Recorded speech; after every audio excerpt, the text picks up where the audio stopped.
On Wednesday, the Bank of Israel submitted its 2011 report to the Israeli parliament. Among other indicators of Israel's economic stability, the report noted that in 2011, Israel's economy grew by 4.7%, and that this growth was accompanied by a decline in inflation as the economy approached full employment.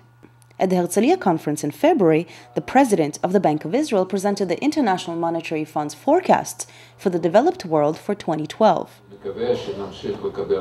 I hope that we will continue to make the right decisions. It looks like we're on the right track. The picture looks good now. Israel's prime minister called the 2011 economic growth impressive, echoing statements he made last year in an interview for Bloomberg News. Our currency is one of the strongest currencies in the world. Can you imagine?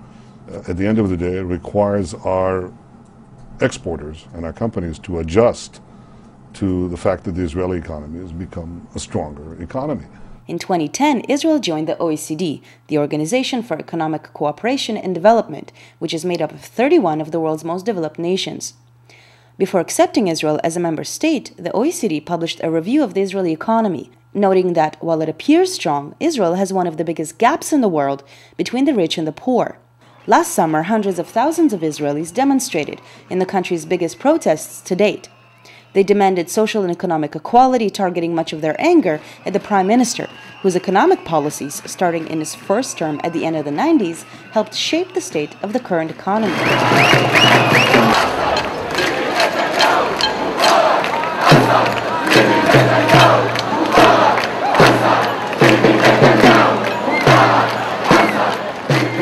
The Real News spoke to economist Shir Hever. So why does Israel appear so strong economically?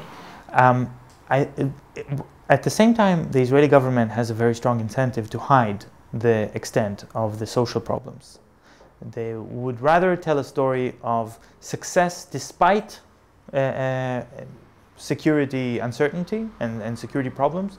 One of the major causes for an increase in the growth in the GDP rate is the discovery of natural gas offshore of Haifa, and that caused a lot of investment. Earlier, in a special address to the U.S. Chamber of Commerce, Netanyahu outlined some of his economic reforms. In the last few years, Israel's economy has undergone a profound transformation. We've controlled spending and dramatically cut taxes, especially corporate taxes. We've privatized major government companies, reformed our pension system, and liberated our capital markets. Today, we're freeing up the country's land reform, as in the 19th century, streamlining our bureaucracy and investing heavily in fast roads and fast rail throughout the country. As a result of all these reforms, Israel's economy has been growing faster in recent years than nearly all other industrialized economies. Netanyahu is listing a lot of things that are actually negative, and he puts them as if they are positive. Neoliberal policies have a way of creating a short-term improvement by enticing international corporations to increase their investments. In his book, The Political Economy of Israel's Occupation, Shir Hever describes the mechanisms that shaped Israel's economy, including the neoliberal reforms Netanyahu described, also known as the Washington Consensus. And in Israel, the Washington Consensus was adopted in 1985 in a very strong way with the stabilization plan. Israel was undergoing a massive economic crisis for a lot of reasons. One of them was the embarrassment and the humiliation in the first war against Lebanon in 1981. This crisis was used by a group of Israeli economists who wrote in their diaries, "We want to implement these policies." They were referring to the Washington Consensus.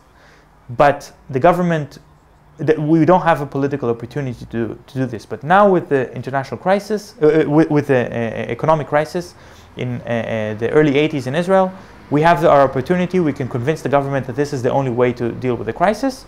And this would mean that we can finally implement our policies. While in most countries, the Washington Consensus was met with protests of people who demanded that their welfare be protected. They wanted unemployment rights and national insurance to be there. They saw it as their right and they didn't want to give it up. But in Israel, the government could always use the argument, there is a security crisis now, we have to tighten our belt because there is more important things. One of the reasons that you point out to why Israel appears so strong and why it seems to have weathered the international economic collapse so well is because it's one of the top, if not the top, recipient of aid. When you look at the trade balance of Israel, you will see that Israel has always had a negative trade balance until the year 2002. Always importing more than it had exported, but from 2002, with the second Intifada, and I think it's very related, the aid to the Palestinians doubled. And when more aid comes to the Palestinians, and that aid to the Palestinians actually finds its way into the Israeli economy, because the donors have to buy products from Israel and they have to pay taxes to Israel and they have to use the Israeli currency, then they are affecting the trade balance, the Israeli trade balance.